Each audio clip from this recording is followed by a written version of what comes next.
कालांश को स्वागत। आज आम अष्टम श्रेणी साहित्य सुरभि बहिर शपथ कविताटी को आलोचना करवा। तेणु आरंभ शेष पर्यंत यही कविताटी को भिडटी को देखी बुझापी चेष्टा कर। यही कवितार कवि होती अनंत पट्टनायक। प्रथमे कविंकर परिचय विषय सम्यक धारणा पाइबा। कवि अनंत पट्टनायक ओडिया साहित्यर प्रगतिशील चिंताधार जड़े विशिष्ट प्रवक्ता। से खोर्धा जिलार चढ़ाहाट ग्राम में 1912 मसीह जन्मग्रहण करते। से रक्त शिखा, शांति शिखा, तर्पण करे आजी, अल्लड़ा आलोड़ा, छाईर छिटा प्रभृति कविता ग्रंथ कवि अमूल्य सृष्टि। कवि समाज धर्मानुता अंधविश्वास दूर करी अत्याचार विरोध में सरलतन करने से सर्वदा चेष्टा करछंती। आलोच्य शपथ कविताटी आम पढ़ा। सूर्य सम जड़ी भी मोही, जह्न सम उठी भी जड़ी, पवन सम पृथ्वी छुई, प्राणरु प्राणे खेली भी ढली। कवि एठारे वर्णना करछंती सूर्य सहित समर्थ समान। सूर्य सहित परी सूर्य परी जली भी मुही।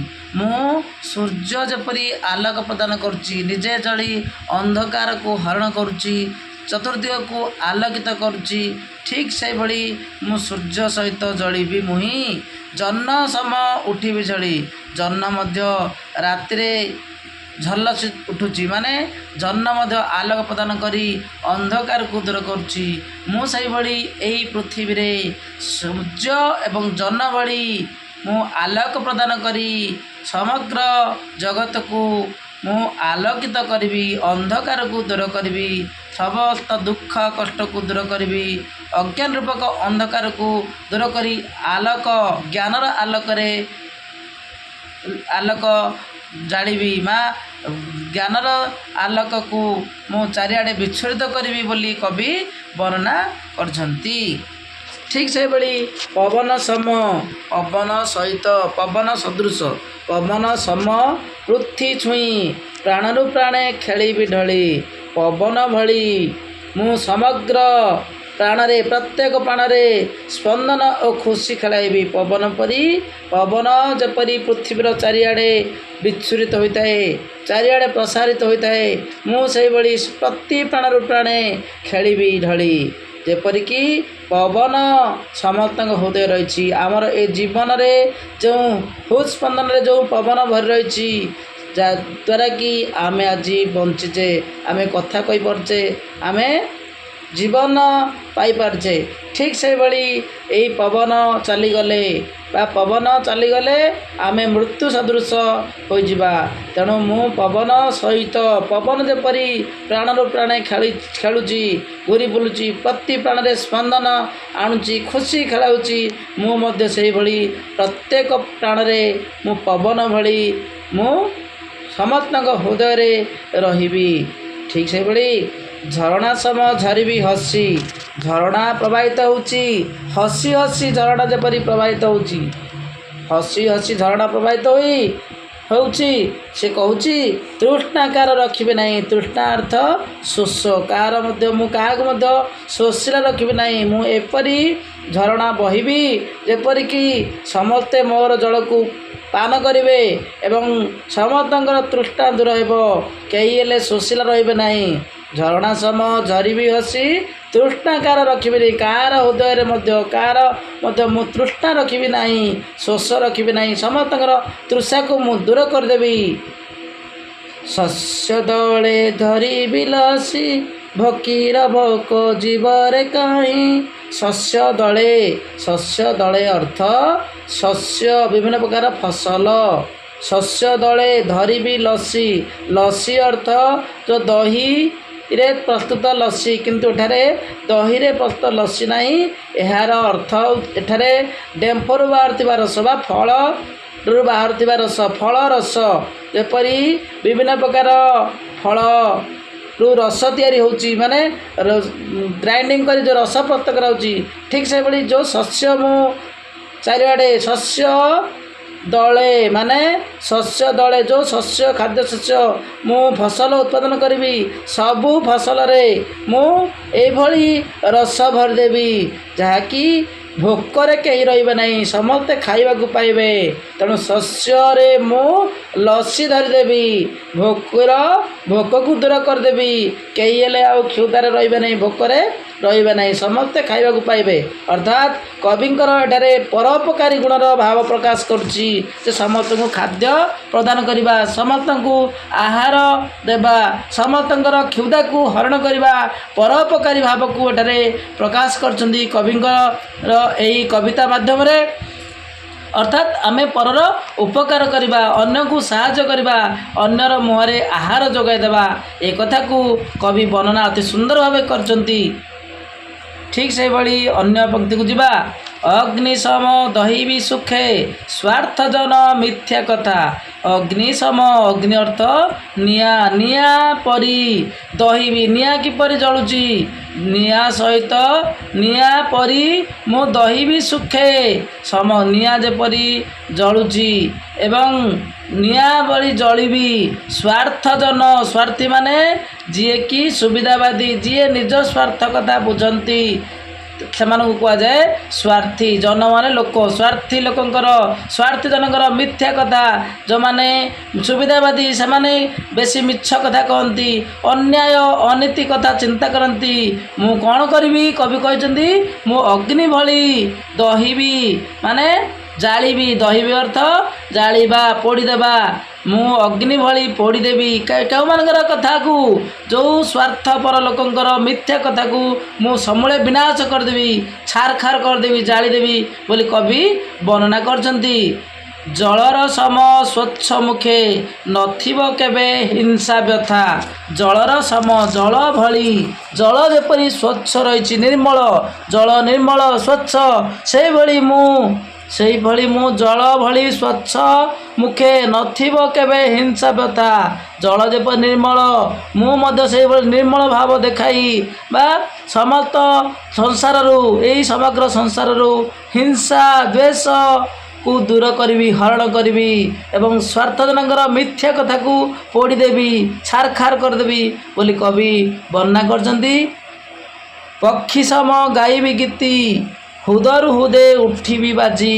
ପକ୍ଷୀ ଯେପରି ତାର ମଧୁର ସ୍ୱରରେ ଗୀତ ଗାଉଛି, ମାନେ ଯେଉଁ କଳରବ କରୁଛି, ଗୁଞ୍ଜରଣ କରୁଛି, ପକ୍ଷୀ ସମ ଗାଇବି ଗୀତ ହୃଦରୁ ହୃଦେ ଉଠିବି ବାଜି। ଯେପରି ପକ୍ଷୀ ଗୀତ ଗାଇ ସମସ୍ତ ଜନତାଙ୍କୁ ହରଣ କରୁଛି, ମନକୁ ହରଣ କରି ନେଉଛି, ପକ୍ଷୀଙ୍କର ଗାନ ବହୁତ ସୁନ୍ଦର, ସେଇ ଗୀତ ଗାଉଛି, ସେଇଭଳି ପକ୍ଷୀ ଭଳି ମୁଁ ଗୀତ ଗାଇବି, ସମସ୍ତଙ୍କ ହୃଦୟରେ ଉଠିବି ବାଜି, ସମସ୍ତଙ୍କୁ ଏହି ଗୀତ ଶୁଣାଇବି ଏବଂ ସମସ୍ତଙ୍କର ଦୁଃଖକୁ ହରଣ କରିବି। ସମସ୍ତେ ମୋର ଗୀତ ଶୁଣି ସମସ୍ତେ ଆନନ୍ଦ ମୁଖରିତ ହେବେ, ଆନନ୍ଦ ଅନୁଭବ କରିବେ, ସଂସାରରେ ଦୁଃଖ ବୋଲି କିଛି ରହିବ ନାହିଁ, ସମସ୍ତେ ଆନନ୍ଦିତ ହେବେ ବୋଲି କବି ବର୍ଣ୍ଣନା କରିଛନ୍ତି। ପଦ୍ମ ସମ ଦୋଳିବି ନୀତି ଅରୂପ ରୂପ ରଙ୍ଗେ ସାଜି। ଅରୂପ ରୂପ, ଅରୂପ ଅର୍ଥ ରୂପହୀନ, ଅରୂପ ରୂପ ରୂପହୀନ ମାନେ ପଦ୍ମ ସହିତ ମୁଁ ତୋଳିବି ନୀତି ଅରୂପ ରୂପେ ରଙ୍ଗ ସାଜି।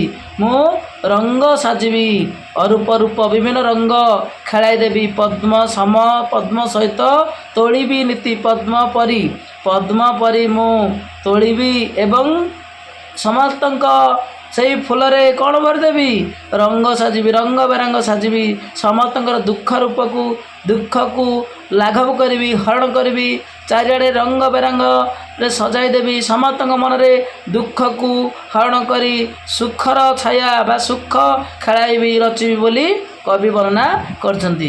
ଠିକ୍ ସେଭଳି ଅଦ୍ରି ସମ ଧୈର୍ଯ୍ୟ ଧରି।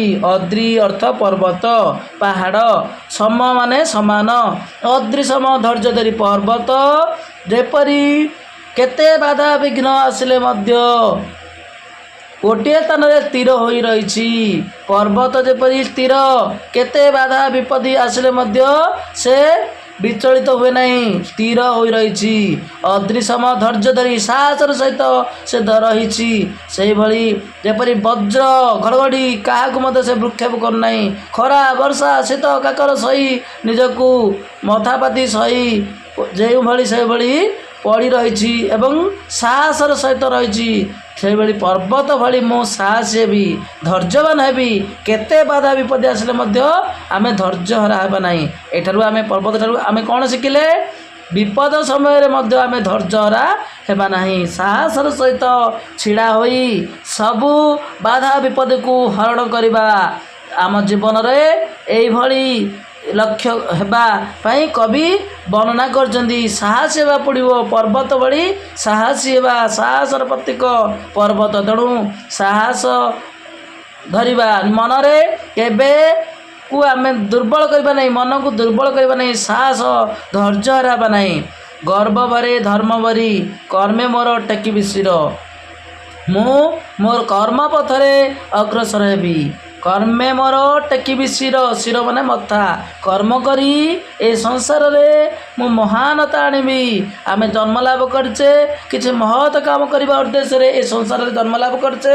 ତେଣୁ ଆମେ ଏଇ ସଂସାର ପାଇଁ କିଛି ମହତ କାମ କରି, ଭଲ କାମ କରି, ସଂସାରର ମଙ୍ଗଳ କାମନା କରିବା ପାଇଁ ଆମେ ଜନ୍ମ ଲାଭ କରିଛେ। ସେହିଭଳି ଆମେ ସଂସାର କଥା ଦେଖିବା। ନିଜର ଦୁଃଖ କଷ୍ଟକୁ ଦୂର କରିଦେବା ସହିତ ଜଗତର ସୁଖ ଦୁଃଖକୁ ହରଣ କରି ଜଗତର କଲ୍ୟାଣ ନିମନ୍ତେ ଆମେ ସର୍ବଦା ଚେଷ୍ଟା କରିବାକୁ କବି ଅନନ୍ତ ପଟ୍ଟନାୟକ ଅତି ସୁନ୍ଦର ଭାବେ ବର୍ଣ୍ଣନା କରିଛନ୍ତି। ପର୍ବତ ଭଳି ସାହସ ହେବାକୁ ପଡ଼ିବ, ନିଜ ମନରେ ଦୃଢ଼ତା ଆଣିବାକୁ ପଡ଼ିବ ବୋଲି କବି ବର୍ଣ୍ଣନା କରିଛନ୍ତି ଅତି ସୁନ୍ଦର ଭାବରେ। ସିନ୍ଧୁ ସମ ଫେରାଇ ଦେବି ଯିଏ ସେ ଦେବ ସରଳ ହାସେ। ସିନ୍ଧୁ ଅର୍ଥ ସମୁଦ୍ର, ସମୁଦ୍ର କିଛି ନିଏ ନାହିଁ। ସିଏ ଯାହା ସମୁଦ୍ରକୁ ଫୋପାଡ଼ି ଦେବ, ସମୁଦ୍ର ଅଚିରେ ତାହାକୁ ଫେରାଇ ଦିଏ। ତେଣୁ ସିନ୍ଧୁ ପରି ମୁଁ ଫେରାଇ ଦେବି, ସମୁଦ୍ର ଭଳି ମୁଁ କିଛି ନେବି ନାହିଁ। ଯାହା ଦେବ ତାହାକୁ ମୁଁ ଫେରାଇ ଦେବି। ଯିଏ ସେ ଦେବ ସରଳ ହାସେ, ଯିଏ ମୋତେ ଦେବ ମୁଁ ତାକୁ ଫେରାଇ ଦେବି, କିନ୍ତୁ ମୁଁ କୌଣସି ଜିନିଷକୁ ନେବି ନାହିଁ। ଧରଣୀ ସମ ନେବିରେ ନେବି ବକ୍ଷେ ବହି ଦୁଃଖ ପ୍ରାସ। ଧରଣୀ ସମ, ଧରଣୀ ଅର୍ଥ ପୃଥିବୀ, ପୃଥିବୀ ପରି ନେବିରେ ନେବି। ପୃଥିବୀ ଆମକୁ କ'ଣ ନେଇଛି? ପୃଥିବୀ ଆମର ସେବା ଯତ୍ନ କରୁଛି। କିପରି ସେବା ଯତ୍ନ କରୁଛି? ଏହାରି କୋଳରେ ଆମକୁ ଆଶ୍ରୟ ଦେଇଛି। ଏହାର ପାଣି ପବନରେ ଆମେ ଛୋଟରୁ ବଡ଼ ହୋଇଛେ ଏବଂ ଯାହାର ଭୂମିରେ ଆମେ ଅନବରତ ଲୀଳା ଖେଳା କରୁଛେ ଏବଂ ଏହି ପକ୍ଷରେ ଆମେ ଚାଷ କରି ଆମେ ପନିପରିବା ଫଳ ସବୁ ପାଉଛେ। ଚାଷ କରି ଆମେ ଏହାର ଖାଦ୍ୟକୁ ପାଉଛେ, ଛୋଟରୁ ବଡ଼ ହୋଇଛେ। ଧରଣୀ କେତେ ସହୁଛି, ତେଣୁ ସର୍ବଂସହା। ଧରଣୀର ପୃଥିବୀର ଅନ୍ୟ ନାମ ହେଉଛି ସର୍ବଂସହା। ସବୁ ଯିଏ ସହେ, କେତେ ଅଳି ଅର୍ଦ୍ଦଳି କଲେ ମଧ୍ୟ ଧରଣୀ ଆମକୁ ଆଶ୍ରୟ ଦେଇଛି ତାରି କୋଳରେ। ତେଣୁ ଧରଣୀ ସମ, ଧରଣୀ ଯେପରି ଆମକୁ ଆଶ୍ରୟ ଦେଇଛି, ଆମର ସେବା କରୁଛି, ତାର ବକ୍ଷରେ ଆମକୁ ଧାରଣ କରୁଛି, ଠିକ୍ ସେହିଭଳି ଆମେ ମଧ୍ୟ ମୁଁ ମଧ୍ୟ ଧରଣୀ ସହିତ ସମାନ ହୋଇ ମୁଁ କେତେ ଦୁଃଖକୁ କଷ୍ଟକୁ ହରଣ କରିବି ବୋଲି କବି ବର୍ଣ୍ଣନା କରିଛନ୍ତି। ବକ୍ଷେ ବହି ଦୁଃଖ ପ୍ରାସ, ପ୍ରାସ ମାନେ ବେଦନା, ଦୁଃଖର ବେଦନାକୁ ମୁଁ ହରଣ କରିବି। ଦୁଃଖ ପ୍ରାସ, ପ୍ରାସ ମାନେ ବେଦନା। ପୃଥିବୀ ଯେପରି ଆମର ସବୁ ଦୁଃଖକୁ ସହୁଛି, ମୁଁ ମଧ୍ୟ ସେଭଳି ପୃଥିବୀ ଭଳି ହୋଇ ସମସ୍ତଙ୍କର ଦୁଃଖକୁ କଷ୍ଟକୁ ମୁଁ ହରଣ କରିବି। ରୁଗଣ ଜନ ପାରୁଷେ ରହି, ରୁଗଣ ମାନେ ଯିଏ ରୋଗିଣା, ରୋଗିଣା ଲୋକ, ଜନ ମାନେ ଲୋକ, ରୋଗିଣା ଲୋକ, ପାରୁଷେ ରହି, ପାରୁଷ ମାନେ ପାଖରେ ରହି, ରୋଗୀ ଜନ ପାଖରେ ରହି, ଶୁଶ୍ରୂଷା, ଶୁଶ୍ରୂଷା ମାନେ ସେବା, ଶୁଶ୍ରୂଷାରେ ଲାଗିବି ତାର। ଓ ରୁଗଣ ଲୋକଙ୍କ ପାଖରେ ମୁଁ ରହିବି, ସେବା କରିବି, ରୋଗୀର ସେବା କରି ରୋଗମୁକ୍ତ କରିବି। ଅର୍ଥାତ୍ ରୋଗୀଙ୍କ ସେବା କରିବି, ପାଖରେ ରହି ତାର ସେବା କରିବି, ମିଠା ମିଠା କଥା କହି ତାର ରୋଗକୁ ଦୂର କରିବି ବୋଲି କବି ବର୍ଣ୍ଣନା କରିଛନ୍ତି। ରୁଗଣ ଜନ ପାରୁଷ ରହି ଶୁଶ୍ରୂଷାରେ ଲାଗିବି ତାର ସେବା ଶୁଶ୍ରୂଷା କରି ତାକୁ ଆରୋଗ୍ୟ କରିବି, ଭଗବାନଙ୍କ ପାଖରେ ଆରୋଗ୍ୟ କାମନା କରିବି, ଏହା ମୋର ଶପଥ ବୋଲି କବି ବର୍ଣ୍ଣନା କରିଛନ୍ତି। ନୃତ୍ୟ ରବେ ମୃତ୍ୟୁ ଜହିଁ ଆଣିବି ତହିଁ ସୃଷ୍ଟିଧାର। ନୃତ୍ୟ ରବେ ମୃତ୍ୟୁ ଜହିଁ ଯେଉଁଠାରେ ମୃତ୍ୟୁ ନୃତ୍ୟ କରେ ରଚେ ମାନେ ମୃତ୍ୟୁ ଆସି ପହଞ୍ଚି ଯାଇଥାଏ। ଜଣେ କୌଣସି ଲୋକ ପାଖରେ ମୃତ୍ୟୁ ଆସିଯାଇଥାଏ, ସେଇ ମୃତ୍ୟୁ ସେଇ ପାଖରେ ରହି ମୁଁ କ'ଣ କରିବି? ସୃଷ୍ଟି ଧାରା କରିବି ମାନେ ତା'ର ଜୀବନକୁ ତା'ର ଏଇଭଳି ସେବା ଶୁଶ୍ରୂଷା କରି ମୃତ୍ୟୁରେ ଉପନୀତ ହୋଇଥିବା ବ୍ୟକ୍ତିଙ୍କ ସେବା ଶୁଶ୍ରୂଷା କରି ତାକୁ ନୂଆ ଜୀବନ ଧାରଣ କରିବି, ନୂଆ ଜୀବନ ଆଣିଦେବି। ଏଇଭଳି ସେବା କରିବି, ସେବା ଯତ୍ନ କରିବି ଯେ ମୃତ୍ୟୁ ମଧ୍ୟ ତା ପାଖରୁ ଦୂର ହୋଇଯିବ। ଆସୁଥିବା ଆସନ୍ନ ମୃତ୍ୟୁ ମାନେ ମୃତ୍ୟୁ ନିକଟ ହୋଇଥିବା ଲୋକର ଏଇଭଳି ସେବା କରିବି ଯେ ତା'ର ଜୀବନ ନୂଆ ଜୀବନ ସୃଷ୍ଟି କରିବି, ସୃଷ୍ଟିଧାର କରିବି, ଆଣିବି ତ ହିଁ ସୃଷ୍ଟିଧାର। ଦୃଷ୍ଟି ହେବି ଅନ୍ଧ ଲାଗି, ଦୃଷ୍ଟି ମାନେ ଆଖି ହେବି ଅନ୍ଧ ଲାଗି, ଅନ୍ଧ କିଛି ଦେଖିପାରେ ନାହିଁ। ତେଣୁ ସେଇ ଅନ୍ଧ ଜଣଙ୍କର ମୁଁ ଦୃଷ୍ଟି ହେବି, ଆଖି ହେବି, ଦୃଷ୍ଟି ହେବି ଅନ୍ଧ ଲାଗି। ଯଷ୍ଟି ହେବି ଖଞ୍ଜଟିର, ଖଞ୍ଜ ମାନେ ଯିଏ ଛୋଟା, ଯିଏ ଚାଲିପାରେ ନାହିଁ, ଯଷ୍ଟି ବାଡ଼ି। ଯଷ୍ଟି ହେବି ଖଞ୍ଜଟିର, ଦୃଷ୍ଟି ହେବି ଅନ୍ଧ ଲାଗି, ଅନ୍ଧ ପାଇଁ ମୁଁ ଆଖି ହେବି। ଯଷ୍ଟି ହେବି ଖଞ୍ଜଟିର, ଖଞ୍ଜ ମାନେ ଛୋଟାଟିର, ଛୋଟା ଲୋକର ମୁଁ ବାଡ଼ି ହେବି, ଯେପରି ଛୋଟା ଲୋକଟି ସହଜରେ ବାଡ଼ି ଧରି ଚାଲିପାରିବ। ତେଣୁ ଛୋଟା ଲୋକର ସାହା ହେଉଛି ଯଷ୍ଟି ବାଡ଼ି। ମୁଁ ସେଇଭଳି ଛୋଟା ଲୋକର ଅସହାୟର ସହାୟ ମାନେ ବାଡ଼ି ହେବି। ଦୃଷ୍ଟି ହେବି ଅନ୍ଧ ଲାଗି, ଯଦ୍ୱାରା କି ଅନ୍ଧ ଲୋକ ଦେଖିପାରିବ ମୋ ଆଖିରେ, ମୋର ସେବାରେ ମୁଁ ଏଇଭଳି ଜଗତର କଲ୍ୟାଣ କରିବି, ଏଇଭଳି ଲୋକଙ୍କର ସେବା କରିବି ଯେପରିକି ଚକ୍ଷୁହୀନ ଲୋକଙ୍କର ମୁଁ ଦୃଷ୍ଟି ହୋଇଯିବି, ମାନେ ତାଙ୍କୁ ସେବା ସାହାଯ୍ୟ ସହଯୋଗ କରିବି। ଯଷ୍ଟି ହେବି ଖଞ୍ଜଟିର, ଏଠାରେ ମଧ୍ୟ ସହଯୋଗ ଭାବନା ମାନେ ଗୋଟିଏ ବ୍ୟକ୍ତି ଅନ୍ୟ ବ୍ୟକ୍ତିଙ୍କ ପ୍ରତି ଯେଉଁ ସହାୟକ ଭାବନା ମାନେ ସାହାଯ୍ୟ ଭାବନା ଏଠାରେ ପ୍ରକଟିତ ହୋଇଛି। ସତରେ କବିଙ୍କର ଏହି କବିତା ବାସ୍ତବିକ ଗୋଟେ ମହାନ ହୋଇପାରିଛି, ଯାହାକି ପରୋପକାରୀ ହୋଇପାରିଛି ସାହାଯ୍ୟ। ତେଣୁ କବି ଏଠାରେ ଶପଥ ନେଇଛନ୍ତି ଯେ ମୁଁ ଜନ୍ମ ଲାଭ କରିଛି ଏ ସଂସାରରେ, ମୁଁ କିଛି ମହତ୍ କାମ କରି ନିଜ ଜୀବନକୁ ଉତ୍ସର୍ଗ କରିଦେବି। ଠିକ୍ ସେଇଭଳି ଆଉ ଏକ ପଂକ୍ତିକୁ ଯିବା। ମୋର୍ମୁ କୋଟି ବାରତା ମାଗି ନିର୍ବିକାର ହେବିରେ ଗିର। ମୋର୍ମୁ କୋଟି, ମୋର୍ମୁ ମାନେ ହୃଦୟରୁ, ମୋର୍ମୁ କୋଟି ବାରତା ମାଗି, ବାରତା ମାନେ କଥା, ମୋର୍ମୁ କୋଟି ବାରତା ମାଗି ନିର୍ବିକାର ହେବିରେ ଗିର ମାନେ ମୁଁ ଏଇଭଳି କାମ କରିବି ଯେପରିକି ସମସ୍ତଙ୍କ ହୃଦୟରେ ମୁଁ ଖୁସିର ଲହରୀ ଖେଳାଇ ଦେବି। ନିର୍ବିକାର କିଛି ବିକାର ନ ରଖି, କିଛି ମୁଁ ଆଶା ନ ରଖି ସମସ୍ତଙ୍କର ମୁଁ ସାହାଯ୍ୟ ସହଯୋଗ କରିବି, ସହାୟକ କରିବି, ସମସ୍ତଙ୍କୁ ଆନନ୍ଦ ମୁଖରିତ କରିବି, ସମସ୍ତଙ୍କ ମୁଖରେ ହସ ଫୁଟାଇବି।